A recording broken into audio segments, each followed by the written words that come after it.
안녕하세요. 오늘 저희가 함께 자세히 살펴볼 내용은요. 아닐 파텔이 마이클 세일러의 여러 발언들을 엮어서 만든 마이클 세일러의 보고 5입니다. 특히 그의 회사, 마이크로 스트래티지가 왜 그렇게 수십억 달러를 비트코인에 쏟아 부었는지 그 배경에 있는 그의 독특한 세계관을 한번 파헤쳐 보려고 합니다. 네, 맞아요. 세일러의 생각이 상당히 독특하죠? 그렇죠. 세일러는 단순히 비트코인을 기술이나 자산 이렇게만 보지 않더라고요. 에너지, 화폐, 부, 이 개념 자체를 완전히 재해석하면서 비트코인이 디지털 시대의 어떤 근본적인 패러다임 전환이다 이렇게 주장하고 있거든요. 네.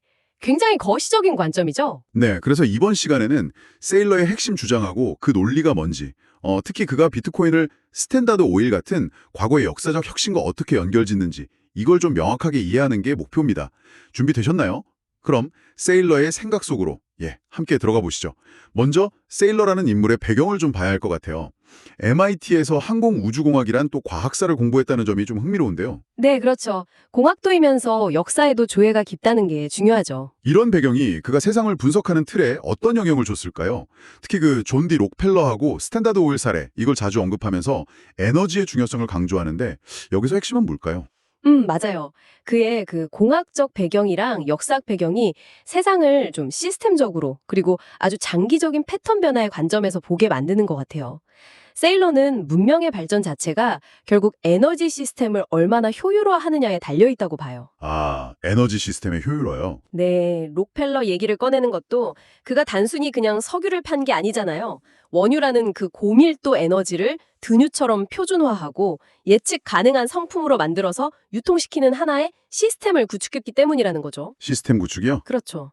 에너지를 효율적으로 통제하고 분배하는 것. 그게 바로 부와 권력의 원천이다. 이렇게 보는 겁니다. 그 에너지를 단순히 연료 이걸로 보는 게 아니라 문명을 움직이는 어떤 근본적인 동력 그리고 통제 가능한 시스템으로 본다는 거군요. 정확합니다. 네. 그럼 이게 권력 구조하고는 어떻게 연결이 되는 건가요? 그는 그 에너지를 시간과 공간, 심지어는 정부의 통제 영역을 넘어서서 저장하고 또 전송하는 능력. 이게 인류의 핵심 과제였다고 봐요. 그리고 권력을 집중시키는 주요 방법 4가지를 제시하는데 농업, 제조업, 은행업, 정치 이렇게요. 네 가지요? 네. 근데 이 모든 것의 가장 밑바탕에는 결국 에너지를 통제하고 효율화하는 능력이 깔려 있다. 이렇게 분석하는 거죠. 누가 에너지를 더 효과적으로 관리하느냐. 그게 권력의 향방을 결정한다. 이런 시각입니다. 와, 에너지와 권력에 대한 굉장히 독특한 관점이네요. 자, 그럼 이 에너지 개념을 어떻게 화폐로까지 확장시키는 걸까요? 세일러는 화폐란 무엇인가? 이 아주 근본적인 질문을 던지면서 기존 통념에 도전을 하는데 특히 화폐를 경제적 에너지라고 부르는 게 참 인상적이었습니다. 네, 그 표현이 핵심이죠. 이게 정확히 무슨 뜻이고 또 우리가 흔히 쓰는 그 화폐, 커런시와 자본, 캐피털은 왜 구분해야 한다고 보는 걸까요? 그러니까 세일러에게 화폐는 인간이 만들고 관리할 수 있는 가장 높은 형태의 에너지, 즉 경제적 에너지인 거예요. 우리가 노동이나 창의성 같은 걸 투입해서 만들어낸 가치를 담는 그릇, 그런 거죠. 가치를 담는 그릇이요. 네. 근데 문제는 이 경제적 에너지를 어떻게 손실 없이 오랫동안 잘 보존하느냐 이겁니다. 여기서 기존 수단들이 가진 문제점을 아주 날카롭게 지적해요. 우리가 흔히 말하는 통화, 그러니까 달러나 원화 같은 것들은 시간이 지나면서 가치가 계속 희적된다고 봐요. 인플레이션 때문에요. 아, 인플레이션. 그 얘기가 나왔는데 세일러는 공식적인 소비자 물가 지수, CPI 발표를 잘 안 믿는 것 같아요. 네, 그렇죠. 거의 체리피킹된 지표다 이렇게까지 비판하죠. 실제 인플레이션은 훨씬 심각하다고 보는 건가요? 네, 아주 강하게 비판합니다. CPI가 우리가 정말로 원하는 것들, 예를 들면 좋은 위치의 부동산이라던가 희소성 있는 자산의 가격 상승은 제대로 반영을 못한다고 주장해요. 그는 인플레이션을 경험하는 방식을 5단계로 나누는데 아주 간단히 요약하면 이렇습니다. 첫째는 정보나 대량 생산품처럼 가격이 오히려 떨어지는 디플레이션 상품, 둘째는 일반 소비재나 정부 서비스처럼 좀 완만하게 오르는 것, 셋째는 명품이나 고급 의료, 명문대 교육처럼 꽤 빠르게 오르는 희소 상품. 네네. 넷째는 주식, 부동산, 예술품 같은 희소 자산으로 이건 연 10% 이상씩 훨씬 가파르게 오른다는 거고요. 마지막 5번째 단계에 비트코인을 놓습니다. 아, 비트코인이 마지막 단계군요. 네, 그러니까 진짜 자산을 쌓으려면 공식 CPI보다 훨씬 높은 이 자산 인플레이션을 이겨내야 한다. 이런 주장인 거죠. 아, 흥미로운 관점이네요. 결국 우리가 가치를 저장한다고 믿었던 그런 전통적인 자산들도 사실은 이 경제적 에너지를 담기에는 구멍이 숭숭 뚫린 그릇이다. 이런 말처럼 들리네요. 정확합니다. 바로 그거죠. 그래서 금은 죽은 돈, 그러니까 더 이상 생산적이지도 않고 성장하지도 못하는 자산이라고 보고요. 부동산은 좋은 자산이지만 근데 있잖아요. 이게 세금, 유지보수 비용, 각종 규제, 낮은 유동성, 또 분할하기 어려운 점 등등 수많은 실질적인 문제점들을 안고 있다고 지적해요. 하긴 부동산은 정말 고려할 게 많죠. 네. 주식 역시 훌륭한 투자 수단일 수 있지만 경영 리스크, 기술 변화, 경쟁 심화, 규제, 심지어는 전쟁이나 통화 붕괴 같은 수많은 외부 위험에 노출되어 있다고 분석하죠. 디즈니 같은 우령 기업조차 얼마나 많은 변수에 시달리는지 예를 들기도 하고요. 인덱스 펀드도 결국은 특정 국가의 경제나 통화에 묶여 있다는 한계가 있고요. 요컨대 이 모든 것들은 장기적으로 볼 때 경제적 에너지를 온전히 보존하는 완벽한 배터리가 아니라는 겁니다. 그래서 그는 더 나은 대안이 필요하다고 역설하면서 이상적인 화폐는 모두가 공유하고 절대 변하지 않으며 정확한 원장이어야 한다. 이렇게 정의합니다. 와, 전통 자산들의 한계를 정말 체계적으로 지적했네요.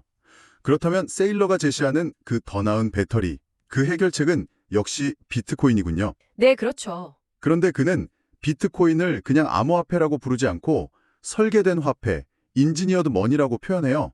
이게 왜 그렇게 특별하고 우수하다고 주장하는 건가요? 그리고 아까 제임스 와트의 증기기관 조속기 비유도 있던데 그건 또 어떤 의미죠? 세일러는 비트코인이 인류 역사상 처음으로 거의 손실 없이 영원히 저장할 수 있도록 아주 정교하게 설계된 시스템이라고 봐요. 핵심은 몇 가지인데요. 첫째는 총 발행량이 2100만 개로 완벽하게 딱 고정된 닫힌 시스템이라는 점입니다. 더 이상 늘어나지 않으니까 희소성이 보장되죠. 네, 2100만 개. 둘째는 그 작업 증명, proof of work 방식입니다. 새로운 비트코인을 만들려면 실제 세상의 에너지, 즉 막대한 양의 전기를 투입해서 어려운 수학 문제를 풀어야 하잖아요. 이건 마치 금을 캐려면 땅 파고 노동력을 들여야 하는 것과 같다는 거예요. 에너지 투입 없이는 존재할 수 없기 때문에 현실 세계에 단단히 기반을 둔 연력학적으로 건전한 화폐라는 겁니다. 아, 연력학적으로 건전하다. 네. 그 제임스 와트의 프라이볼 거버너 비우몽 비트코인 프로토콜의 그 자동 조절 기능을 설명하는 데 쓰여요. 증기기관 조속기가 엔진 속도가 너무 빠르거나 느리면 자동으로 밸브를 조절해서 안정성을 유지했듯이 비트코인의 그 난이도 조절 메커니즘이나 4년마다 발행량의 절반으로 줄어드는 반감기 같은 것들이 시스템의 안정성과 예측 가능성을 보장한다는 거죠. 자동으로 조절된다는 거군요. 그렇죠. 외부의 누군가가 임의로 조작할 수 없는 자체적인 규칙에 따라서 움직이는 어떤 기계장치와 같다. 이런 비유입니다. 단순히 그냥 디지털 코드 쪼가리가 아니라 물리적인 에너지와 연결되고 또 스스로 안정성을 유지하도록 잘 설계된 시스템이다 이런 거군요. 네, 맞습니다. 비트코인을 설명하는 다른 비유들도 많던데요. 디지털 에너지, 디지털 자산, 심지어 사이버 맨해튼 이런 표현들도 있더라고요. 네, 그는 비트코인의 여러 측면을 좀 부각하기 위해서 다양한 비유를 사용합니다. 디지털 에너지는 방금 말씀드린 그 경제적 에너지 저장 기능이고요. 디지털 자산 또는 디지털 부동산은 인터넷이라는 사이버 공간에서 가장 희소하고 가치 있는 땅, 다시 말해 사이버 맨해튼의 소유권과 같다는 개념입니다. 누구나 원하지만 딱 한정되어 있다는 거죠. 아, 사이버 맨해튼 재밌네요. 네. 그리고 디지털 자본으로서는 국경이나 기존 금융 시스템의 제약 없이 전 세계적으로 이동하고 활용될 수 있는 잠재력을 의미하고요. 또 디지털 방어 시스템으로서는 정부나 어떤 중앙기관도 쉽게 압류하거나 검열할 수 없는 강력한 저항력을 강조합니다. 사이버 호넷 때처럼 분산되어 있어서 누구도 쉽게 파괴할 수 없고 심지어는 미래의 강력한 AI 공격에도 저항할 수 있다. 이렇게 주장하기도 해요. 와, 정말 다양한 측면에서 보네요. 작업 증명을 정말 핵심 가치로 보는군요. 그렇다면 에너지 소모가 훨씬 적다고 알려진 그 지분 증명, Proof of Stake, POS 방식의 다른 암호화폐를 예를 들면 이더리움 같은 것들은 어떻게 평가하나요? 이 둘의 차이가 세일러에게는 단순한 기술 차이가 아닌 것 같아요. 맞습니다. 세일러에게 POW와 POS의 차이는 그냥 기술 방식의 차이가 아니라 근본적인 철학의 차이이자 가치의 차이예요. 그는 POS 방식에 대해서 매우 비판적입니다. 에너지라는 현실 세계의 비용과 직접적으로 연결되지 않고 단순히 코인 보유량에 따라서 시스템 운영 권한이 주어지는 방식은 여러 가지 위험을 내포한다고 보는 거죠. 어떤 위험들인가요? 첫째는 진정한 희소성을 담보하기 어렵다고 봐요. 언제든 코드를 변경해서 공급량을 늘릴 수도 있으니까요. 둘째는 시스템 구조가 훨씬 복잡해져서 예측 불가능한 버그나 공격 경로가 생길 가능성이 높고 이게 결국 보안 취약성으로 이어진다고 지적합니다. 셋째는 프로토콜 변경이나 업데이트가 소수의 핵심 개발자나 재단에 의해서 좌우될 수 있어서 중앙화될 위험이 크다는 거예요. 그리고 이게 결국 해당 암호화폐를 증권으로 간주하게 만들 규제 리스크를 높인다고 주장합니다. 아, 증권 리스크까지. 네. 반면에 POW는 막대한 에너지 비용 때문에 공격 자체가 비경제적이고 또 프로토콜 변경이 극도로 어려워서 안정성과 탈중앙성을 유지한다. 이게 그의 논리입니다. 그렇군요. 에너지 연결성, 단순성, 그리고 탈중앙성. 이게 POW의 핵심 장점이라는 거네요. 네, 그렇죠. 세일러의 이런 주장을 가장 극명하게 보여준 행동이 바로 그가 CEO로 있는 회사 마이크로스트래티지의 대규모 비트코인 매입이었죠. 네, 정말 대담했죠. 2020년에 5억 달러나 되는 현금을 갖고 있던 회사가 왜 갑자기 회사 자산을 비트코인으로 바꾸는 당시로서는 정말 파격적인 전략을 택했을까요? 그 과정을 방어적에서 기회주의적, 그리고 전략적 이 세 단계로 설명하던데 좀 더 자세히 풀어주시겠어요? 네. 2020년 팬데믹 이후에 각국 정부가 엄청난 돈을 풀고 금리를 거의 제로 수준으로 낮추면서 상황이 급변했잖아요.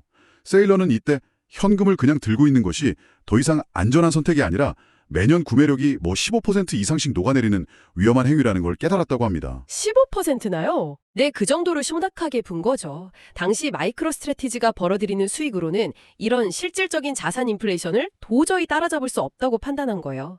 자사주 매입 같은 기존의 재무 전략으로는 부족하다고 본 겁니다.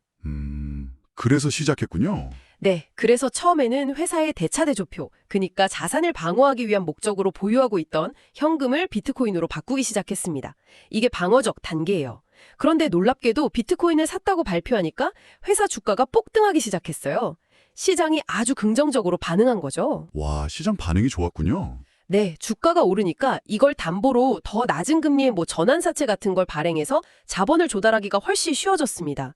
이렇게 조달한 자금으로 다시 비트코인을 사들이는, 즉 시장의 기회를 활용하는 기회주의적 단계로 나아간 거죠.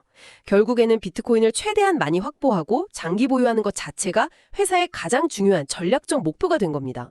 단순히 가치 하락을 피하는 수준을 넘어서서 비트코인을 중심으로 회사의 정체성 자체가 바뀐 거죠. 와, 정말 드라마틱하네요.